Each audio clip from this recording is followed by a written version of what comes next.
प्रधानमंत्री की ओर से। तो इसलिए अब मैं आपको सिलसिलेवार करके बताऊंगा कि इनकी डिग्री फर्जी कैसे। नंबर एक, ये वो डिग्री है जो गृह मंत्री अमित शाह ने प्रेस कॉन्फ्रेंस करके दिखाई थी और कहा था कि प्रधानमंत्री की मास्टर डिग्री ये है। गुजरात विश्वविद्यालय से उन्होंने मास्टर ऑफ आर्ट्स किया है। अब इस डिग्री में देखिए आप, नकल के लिए भी अकल चाहिए होती है, लेकिन इस नकल में अकल का इस्तेमाल नहीं किया गया। यहां पर यूनिवर्सिटी लिखा हुआ है और यूनिवर्सिटी की स्पेलिंग में विक्ट्री का वी जो आता है उसके इस्तेमाल की जगह बैट का भी इस्तेमाल किया गया है। यह हो गया यूनिवर्सिटी। तो हमारे मोदी जी यूनिवर्सिटी से पढ़ाई किए हुए हैं और इसी सर्टिफिकेट में एक जगह और यूनिवर्सिटी लिखा हुआ है, नीचे उसकी अंग्रेजी ठीक लिखी हुई है। यहां बी आ गया, यहां पे विक्ट्री का वी आ गया। ये देखिए आप, इसी सर्टिफिकेट की बात कर रहा हूं जो गृह मंत्री जी ने दिखाई। दूसरा, मास्टर ऑफ आर्ट्स जिस फॉन्ट के अंदर लिखा गया है, जिस फॉन्ट में यानी कि जिस लिपि शैली में मास्टर ऑफ आर्ट्स लिखा गया है, इस लिपि शैली की शुरुआत 1992 में हुई है। यह फॉन्ट, यह लिपि शैली, मास्टर ऑफ आर्ट्स जिसमें लिखा गया है, यह लिपि शैली आई है, यह फॉन्ट आया है 1992 में। और प्रधानमंत्री जी का क्या दावा है कि उन्होंने 1983 में ही एमए पास कर लिया था। यह है दूसरा सवाल। अब तीसरा सवाल और सबसे बड़ा सवाल यह है प्रधानमंत्री जी का।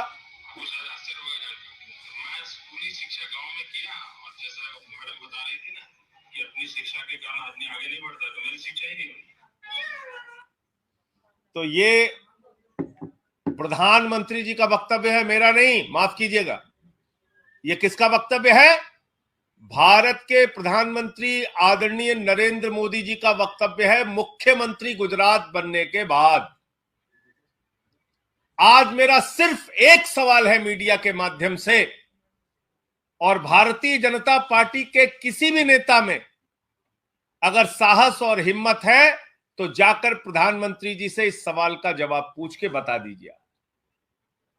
सवाल क्या है? 79 में और 78 में अगर बैचलर डिग्री दिल्ली विश्वविद्यालय से प्रधानमंत्री ने कर ली, 1983 में मास्टर ऑफ आर्ट्स की डिग्री गुजरात विश्वविद्यालय से कर ली, अगर आपकी 1989 में बीए की डिग्री हो गई, 1983 में एमए की डिग्री हो गई, तो भैया प्रधानमंत्री जी देश के सामने इस बात का खुलासा कर दीजिए कि फिर 2005-6 के दौरान या मुख्यमंत्री बनने के बाद का ये जब का भी भाषण है, आपने क्यों एक टीचर को संबोधित करते हुए कहा कि आपकी कोई शिक्षा दीक्षा नहीं है, स्कूली शिक्षा के आगे आप नहीं पढ़े। ये तो आपका बयान है, मेरा बयान नहीं है। ये बयान तो आपने दिया है प्रधानमंत्री जी, ये बयान आपका है, मेरा बयान नहीं है। स्कूली शिक्षा गांव में किया और जैसा मैडम बता रही थी ना कि अपनी शिक्षा के कारण आदमी आगे नहीं बढ़ता, तो मेरी शिक्षा ही नहीं हुई। मेरी शिक्षा ही नहीं हुई, ये नरेंद्र मोदी जी गुजरात के मुख्यमंत्री बनने के बाद कह रहे हैं, एक टीचर को संबोधित करते हुए। तो भैया जब आपने 79 में बीए कर लिया, 83 में एमए कर लिया, फिर 2005-6 में आप क्यों झूठ बोल रहे हैं? इसका मतलब ये सच बोल रहे थे मुख्यमंत्री रहते हुए, जो उन्होंने कहा वो सच था, वो सच था। उसके पहले के जो उनके डिग्री के खुलासे हैं वो झूठे हैं, गलत हैं। और इसी तरीके से उन्होंने यूनिवर्सिटी से पढ़ाई की, इंटायर पॉलिटिकल साइंस में यूनिवर्सिटी से पढ़ के आए हैं मोदी जी। तो इसलिए गुजरात हाई कोर्ट का जो फैसला आया वो अपने आप में बड़ा ही चौंकाने वाला है, हास्यास्पद है कि सीआईसी ने ऑर्डर दिया था डिग्री दिखाने के लिए, गुजरात का विश्वविद्यालय गया हाई कोर्ट में कि डिग्री ना दिखाई जाए, और गुजरात के हाई कोर्ट ने जुर्माना कर दिया अरविंद केजरीवाल जी के ऊपर, जिसका कोई लेना देना नहीं, वो गए भी नहीं अपील में। तो इसका मतलब दाल में काला नहीं, पूरी की पूरी दाल काली है, और नकल के लिए भी अकल चाहिए। उस अकल का भी इस्तेमाल यह डिग्री दिखाते समय नहीं किया गया है। और बीजेपी की सारी लीडरशिप और स्वयं प्रधानमंत्री जी जवाब दें कि 79 में अगर आपने बीए किया, 83 में आपने एमए किया, तो 2005-6 में आपने क्यों कहा कि आपने कोई शिक्षा स्कूली शिक्षा के बाद नहीं की है? अर्थात या तो आपकी डिग्री फर्जी है या आपका बयान झूठा है, दो में से एक ही बात हो सकती है।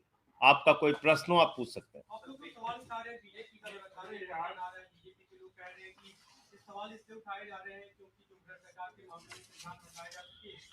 और देखिए, भ्रष्टाचार के मामले में क्या बोला जाए? भ्रष्टाचार तो मोदी जी के साथ आसमान में घूम रहा है। इस भ्रष्टाचार का जवाब कौन देगा? ये भ्रष्टाचार जो आसमान में घूम रहा है, अडानी वाला, जिसमें आराम से लेटे हुए मोदी जी कह रहे हैं लूट ले बेटा लूट ले, सारा हिंदुस्तान लूट ले। देखिए आप, ये तस्वीर भूल गए आप? ये अडानी की तस्वीर है। अपनी राजनीतिक सत्ता को बचाने के लिए नरेंद्र मोदी जी ने अडानी के माध्यम से अपनी आर्थिक सत्ता खड़ी की, और एक ही व्यक्ति को कोयला दे दिया, गैस दे दिया, बिजली दे दिया, पानी दे दिया, सड़क दे दिया, स्टील दे दिया, सीमेंट दे दिया, सीपोर्ट दे दिया, एयरपोर्ट दे दिया, आकाश से पाताल तक सब कुछ दे दिया, 2.5 लाख करोड़ का कर्जा दे दिया, 86,000 करोड़ का कर्जा माफ कर दिया। और उस अडानी ने क्या किया? 38 फर्जी कंपनियां दुनिया के तमाम देशों में अपने भाई के साथ मिलकर खोली। अकेले एक पते पे 6 कंपनी खोलकर मॉरिशस से 42,000 करोड़ रुपए अडानी की कंपनी में लगाया गया।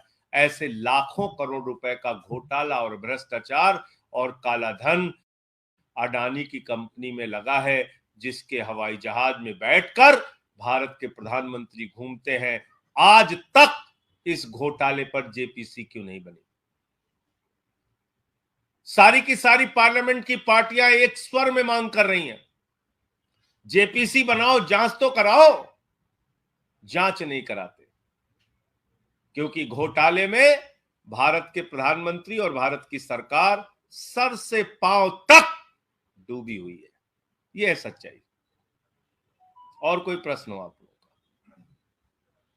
ये दूसरा धन्यवाद। मामला है गुजरात हाई कोर्ट के सामने आया, जो 2002 के दंगे के मामले में जो रेप और मर्डर के आरोपी जो 26 लोगों को रिहा कर दिया गया है। आप अभी इस प्रेस कॉन्फ्रेंस में जानकारी दे रहे हैं, मुझे इस पूरे घटना की जानकारी नहीं है, लेकिन मेरा अपना ये मानना है, नफरत की राजनीति, दंगे फसाद की राजनीति, गुंडागर्दी की राजनीति, समाज को तोड़ने की राजनीति इस देश को विखंडित करेगी, और ऐसा करने वाले के खिलाफ सख्त से सख्त सजा होनी चाहिए।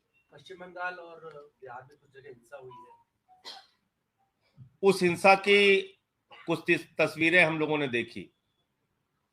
पहली बात तो भगवान श्री राम की मर्यादा के विपरीत, उनका जो जीवन चरित्र था उसके विपरीत जाकर अगर हम रामनवमी के जुलूस में राष्ट्रपिता महात्मा गांधी के हत्यारे गोडसे की फोटो लेके घूमेंगे, तो फिर ये बहुत बड़ा सवाल है हमारी व्यवस्था के ऊपर कि आखिर राष्ट्रपिता महात्मा गांधी के हत्यारे की तस्वीर का, गोडसे की तस्वीर का रामनवमी के जुलूस से क्या लेना देना है?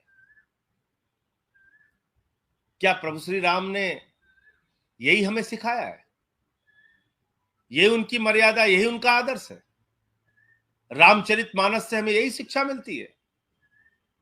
जो रामचरितमानस कहता है सब नर करहि परस्पर प्रीति, यानी कि सारे लोग आपस में प्रेम भाव से रहें। तो हम किस ओर बढ़ रहे हैं? क्या संदेश देना चाहते हैं? हिंसा करने वाले हिंदू धर्म के हों या मुसलमान धर्म के, किसी भी धर्म के व्यक्ति हो, किसी भी राज्य की हिंसा हो, उसके खिलाफ सख्त से सख्त कार्रवाई होनी चाहिए। और अभी तो सुप्रीम कोर्ट तक ने कह दिया, नफरत फैलाने वालों के खिलाफ जो लोग कार्रवाई नहीं करते, नफरत की भाषा बोलने वालों के खिलाफ जो कार्रवाई नहीं करती, वो सरकारें नपुंसक सरकार है। ये तो सुप्रीम कोर्ट की टिप्पणी आ गई है। अब तो मोदी जी को और बीजेपी वालों को शर्म करनी चाहिए। नफरत की बुनियाद पे देश आगे नहीं बढ़ेगा, मोहब्बत की बुनियाद पे आगे बढ़ेगा।